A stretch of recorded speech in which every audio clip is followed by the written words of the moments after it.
Right now on DC News Now, a Virginia woman says she had a gun pulled on her by an ICE agent. Now she's speaking out and questions grow about what happened in Falls Church. Plus, a slithering crime spree. Snakes and other reptiles stolen from pet stores across the region. They definitely were stealing some high-end reptiles. What investigators found out in the search. Also, Metro bus drivers are sounding the alarm over safety. When are transit lives going to matter? Right? When are the employees here going to matter? What they want Metro to do and why they say it's a matter of life and death. And we're eyeing a quieter end of the week. Chief Meteorologist Jackie Layer times it out for us.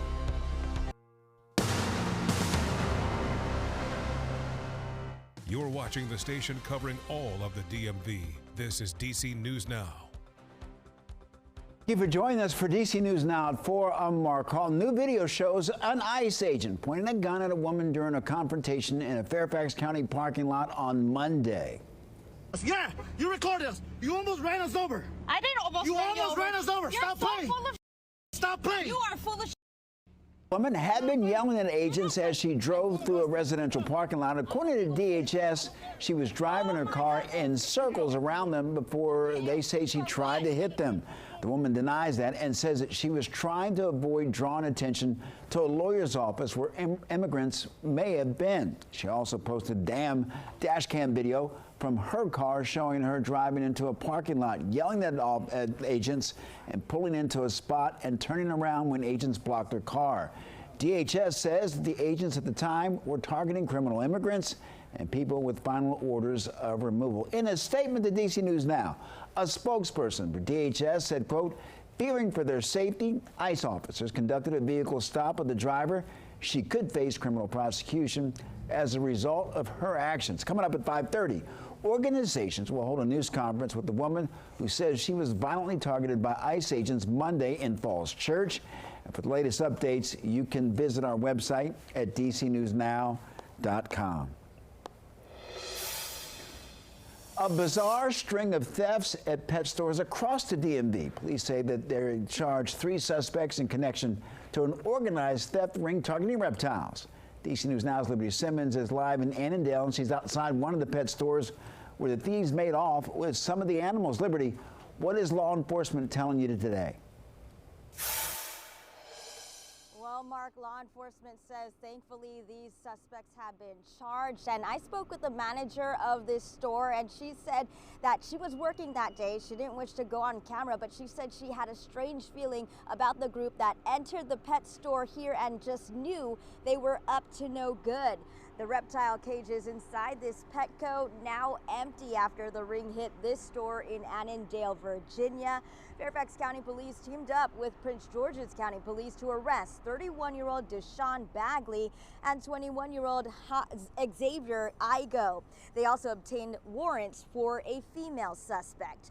Officers say they stole more than 60 reptiles from pet stores across Maryland and Virginia. Prince George's County Police say at the home of one of the suspects, officers recovered 6 geckos, 2 bearded dragons, and 11 ball pythons. They say the suspect would sell the reptiles on social media. Now, Fairfax County Police say the ring hit Petco stores in Groveton, Bailey Crossroads, and Annandale, and officers say the suspects would steal the reptiles in broad daylight by disconnecting the power to their enclosures and then putting the animals in their bag. What their intention was, we're not quite sure. If they were going to sell them, there are some local traveling reptile expo shows that come up that you can sell these animals at. There are some coming up here soon. And coming up in the next hour, hear just how much these reptiles can go for. In Annandale, Virginia, Liberty Simmons, DC News Now. All right, Liberty, thank you. Let's head over to Virginia. The man accused of stabbing and killing a woman at a bus stop in Fairfax County was in court today. The judge says that there's enough probable cause to move the case forward. The suspect, Abdul Jala, is accused of murdering Stephanie Mentor in February. The case gaining national attention as the victim's mother called for the removal of Commonwealth Attorney Steve Toscano for releasing the defendant despite more than 30 arrests. In court today, a WMATA bus operator testified that she witnessed the victim and defendant on the bus and said that she found Jallo's behavior odd. The victim's mother, Cheryl Minter, was inside the courtroom today. The case expected to go to a grand jury in September.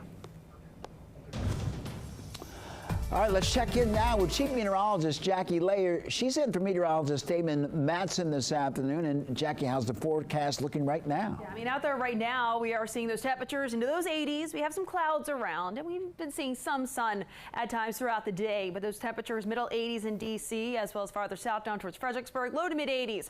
Farther off towards the north right now, and dew points, those are still elevated. Still feeling like a very summer-like afternoon, especially with dew points well into those upper 60s to lower 70s. But later on tonight, we will see those temperatures eventually falling back down to those upper 60s to lower 70s.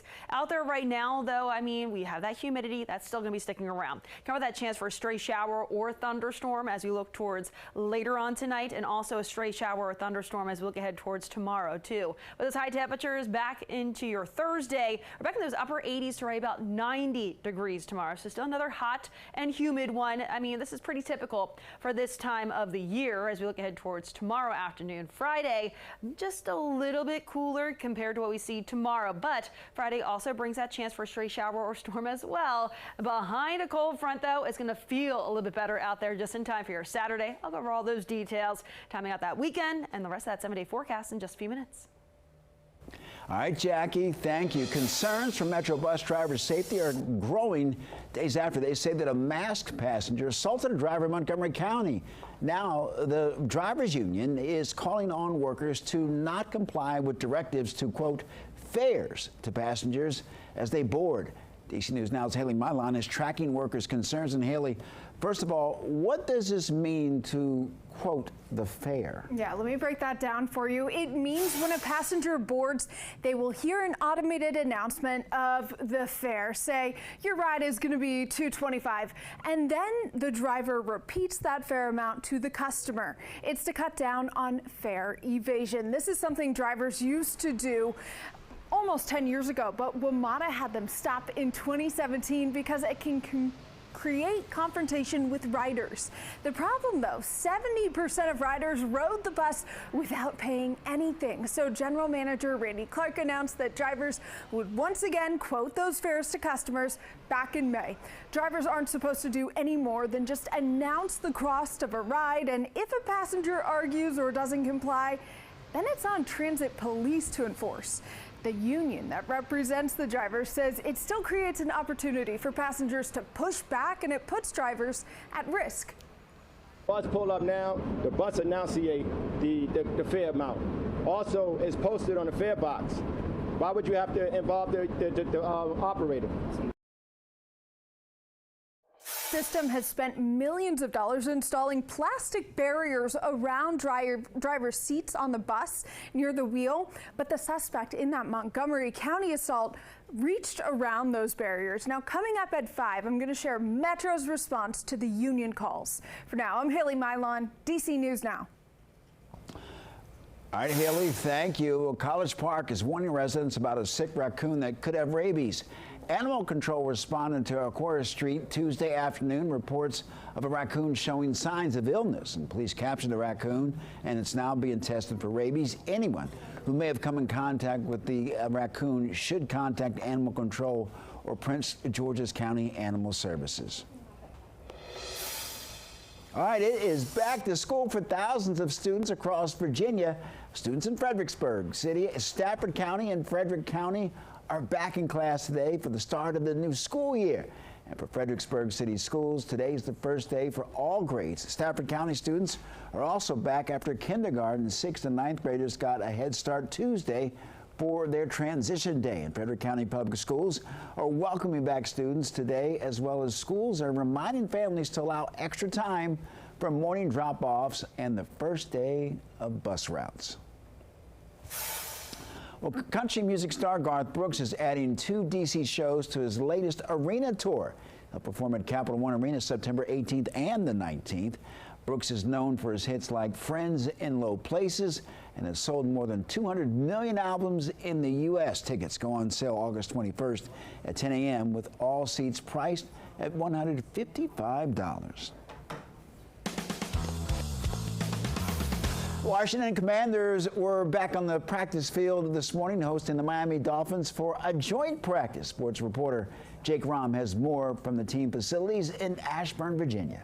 Washington Commanders hosted the Miami Dolphins for the first ever joint practice here at their team facilities in Ashburn, Virginia in franchise history. The first time this season, also going up against another team besides themselves. A good chance to evaluate where this team is at heading into their first preseason game against the Dolphins on Friday. No, it was awesome. You know, you finally get to hit somebody, you know, that's not your own team. So obviously there's a little more juice, a little more excitement. It's really fun, you know, to have a different look and, you know, to be able to learn the new defense that Coach Jones brought in against different looks. Always good when you get some fresh bodies out there. You know, it's good to go against our guys, but at some point you're going against the same looks every day, and you get a feel for what the other guys are doing on D, and so it's definitely cool to get a different system out there and to see how other guys are reacting to it. And there's only so much I guess you could do, you know, because I'm not live. I'm just trying to work my game, man. If they get pressure, you know, work my game, keep my eyes down the field, get the secondary better for the other team, our team, get the receivers ready for scramble drill. So when those moments come up in the game, we're prepared.